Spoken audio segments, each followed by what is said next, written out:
kelompok 5, pendidikan kewarganegaraan, akan membahas dan berdiskusi tentang hak dan kewajiban warga negara. Perkenalkan, nama saya Alfianti Nawangsi Rahayu dari Prodi Pendidikan Bahasa dan Sastra Indonesia. Perkenalkan, nama saya Nindya dari Prodi Bahasa Indonesia. Perkenalkan, nama saya Ferdinand Pamungkas dari Prodi Fakultas Hukum. Di sini kami akan membahas yang pertama mengenai konsep harmoni kewajiban dan hak negara dan warga negara. Hak adalah kuasa untuk menerima atau melakukan sesuatu yang semestinya diterima atau dilakukan oleh pihak tertentu dan tidak dapat oleh pihak lain manapun juga yang pada prinsipnya dapat dituntut secara paksa olehnya. Wajib adalah beban untuk memberikan sesuatu yang semestinya dibiarkan atau diberikan oleh pihak tertentu tidak dapat oleh pihak lain manapun yang pada prinsipnya dapat dituntut secara paksa oleh yang berkepentingan. Kewajiban dengan demikian merupakan sesuatu yang harus dilakukan. Notonagoro 1975. Hak dan kewajiban merupakan sesuatu yang tidak dapat dipisahkan. Menurut teori korelasi yang dianut oleh pengikut utilitarianisme, ada hubungan timbal balik antara hak dan kewajiban. Menurut mereka, setiap kewajiban seseorang berkaitan dengan hak orang lain, dan begitu pula sebaliknya. Mereka berpendapat bahwa kita dapat berbicara tentang hak dalam arti sesungguhnya jika ada korelasi itu. Hak yang tidak ada kewajiban yang sesuai dengannya tidak pantas disebut dengan hak. Yang kedua yakni sumber historis hak dan kewajiban warga dan warga negara. Secara historis, perjuangan hak sudah terjadi di dunia barat. John Locke, orang dari abad ke-17 yang pertama kali merumuskan adanya hak alami yang menempel pada setiap diri manusia. Yang pertama, hak yang harus dimiliki manusia menurutnya adalah hak untuk hidup. Karena pada zamannya tidak dikenal hukum penjara, melainkan hukuman mati. Oleh karena itu, dia merumuskan hak pertama yang dimiliki adalah untuk hidup, dilanjuti hak untuk kebebasan dan hak milik. Kemudian akan dilanjutkan oleh teman saya. Yang kedua, ada secara sosiologis.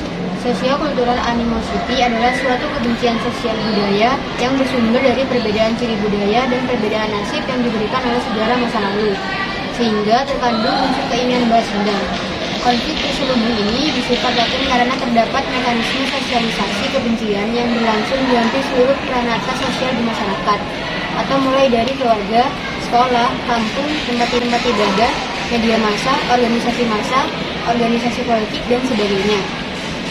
Jika menengok pada proses integrasi bangsa Indonesia, persoalannya terletak pada kurangnya mengembangkan kesepakatan secara alamiah dan partisipatif atau integrasi normatif, dan lebih mengandalkan pendekatan kekuasaan atau integrasi koalisi.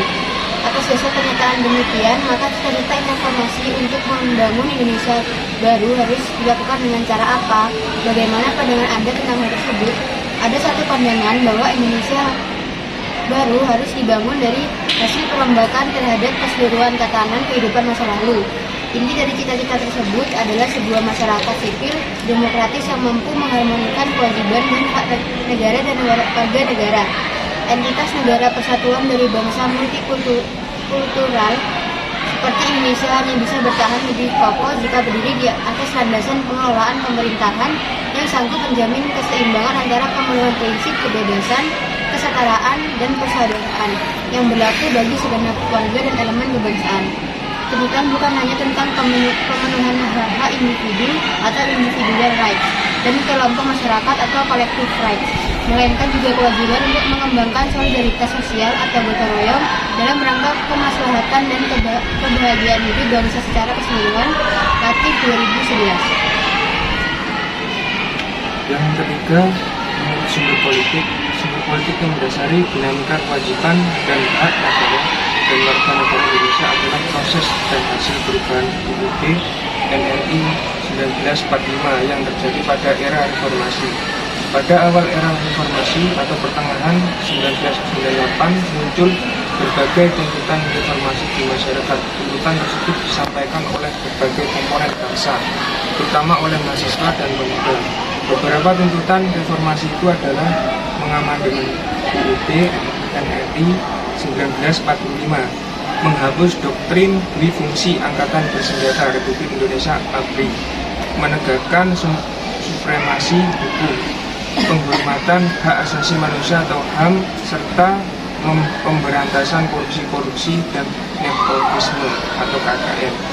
Melakukan desentralisasi dan hubungan yang adil antara pusat dan daerah atau otonomi daerah, mewujudkan kebebasan pers, mewujudkan kehidupan demokrasi. Adanya tuntutan tersebut didasarkan pada pandangan bahwa UUD NRI 1945 belum cukup memuat landasan bagi kehidupan yang demokratis, pemberdayaan rakyat dan penghormatan HAM. Sekalipun aspek kewajiban asasi manusia jumlahnya lebih sedikit jika dibandingkan dengan aspek hak asasi manusia, sebagaimana tertuang dalam UUD NRI 1945, namun secara filosofis tetap mengindikasikan adanya pandangan bangsa Indonesia bahwa hak asasi tidak dapat berjalan tanpa dibarengi kewajiban asasi. Dalam konteks ini, Indonesia menganut paham harmoni antara kewajiban dan hak ataupun sebaliknya, harmoni antara hak dan kewajiban, yakni terjadi keseimbangan antara pemenuhan hak dan kewajiban, sebab keduanya tidak dapat dipisahkan. Jika dipisahkan, maka akan menimbulkan kehidupan sosial menjadi kurang harmonis. Baik, akan saya lanjutkan pembahasannya, yakni mengenai studi kasus.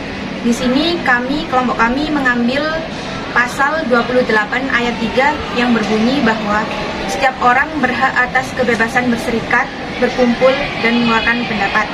Untuk kewajiban dan hak-haknya akan dijelaskan oleh teman saya. Kewajiban negara dan warga negara menurut pasal 28 ayat 3. Yang pertama, memberikan fasilitas untuk masyarakat bebas menyuarakan aspirasinya. Yang kedua, tidak membuat peraturan yang menyulitkan warga negara dalam hal berkumpul dan berpendapat. Yang ketiga, memberikan pelayanan kepada warga negara agar mereka bebas menyuarakan untuk perbaikan dan kepentingan bersama. Yang keempat, menyampaikan aspirasi dengan cara yang baik dan bijak tanpa merusak fasilitas negara. Dan yang terakhir, memberikan pendapat yang baik dan tidak menyimpang serta memenuhi syarat. Selanjutnya, hak akan diberikan oleh teman saya. Hak mendapatkan pelayanan yang baik dan memadai untuk menyuarakan aspirasi. Adalah kebebasan untuk mengeluarkan pendapat tanpa dikekang atau dipaksa pihak lain. Mendapatkan perlindungan untuk bebas menyuarakan pendapat. Nah, itu tadi merupakan kewajiban dan hak sesuai dengan pasal 28 ayat 3. Jadi, di sini kami mengambil kesimpulan sesuai pasal 28 ayat 3 bahwa kita sebagai manusia, khususnya warga negara Indonesia, berhak atas kebebasan berserikat, berkumpul, dan mengeluarkan pendapat. Serta hak itu wajib memperoleh perlindungan dan tidak bisa disepelekan. Selain itu, sebagai warga negara, kita juga berkewajiban untuk menyampaikan aspirasi dan berpendapat sesuai dengan koridor yang tidak menyudutkan pihak lain atau menyinggung sara. Negara juga wajib memfasilitasi warga negara untuk memberikan pendapatnya demi perbaikan ke depannya. Baik, mungkin untuk itu saja diskusi dari kelompok kami mengenai hak dan kewajiban warga negara pasal 28 ayat 3. Mohon maaf atas segala kekurangan dan kami akhiri. Wassalamualaikum warahmatullahi wabarakatuh.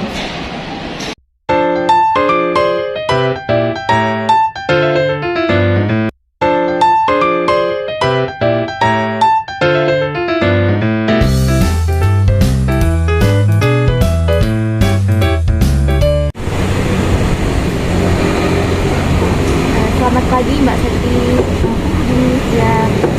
Izin ya, ini kami kelompok dapat tugas mata kuliah pendidikan kewarganegaraan untuk mewawancarai Kak Lin.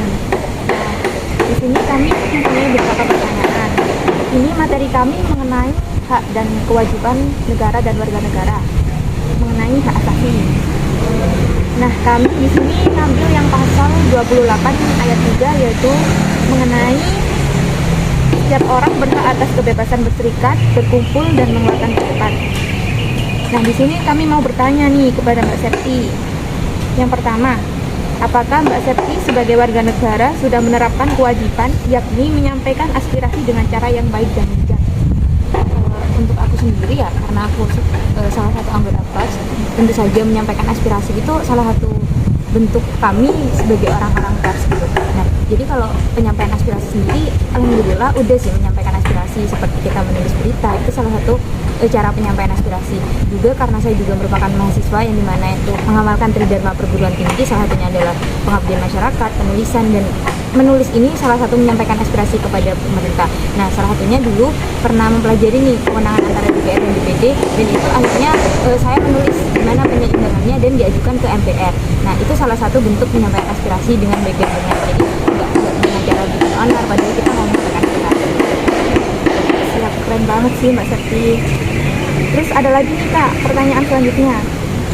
Sudahkah Mbak Septi melakukan kewajiban dalam menyampaikan pendapat tanpa menyudutkan pihak lain dan menyinggung sara? Dalam menyampaikan aspirasi itu sendiri lebih nggak mungkin sih kalau misalnya kita mengandung unsur sara, karena misalkan dalam kategori penulisan itu sendiri kita punya apa ya, kayak batasan-batasan koridor yang harus dipahami, dan itu nggak boleh emang kayak menyinggung unsur sara, itu nggak boleh. Karena satu, menyampaikan aspirasi itu sendiri kan kita juga harus belajar memahami ya gimana orang lain itu bakal menerima nggak tulisan kita. Soalnya aspirasi kalau nggak diterima itu sama saja bukan sebuah aspirasi, tapi cuma argumen negatif yang disuarakan. Berarti ini intinya Mbak Septi sudah melakukan dua-duanya ya, kewajibannya sebenarnya. Keren banget. Selanjutnya mungkin teman saya akan bertanya mengenai hak.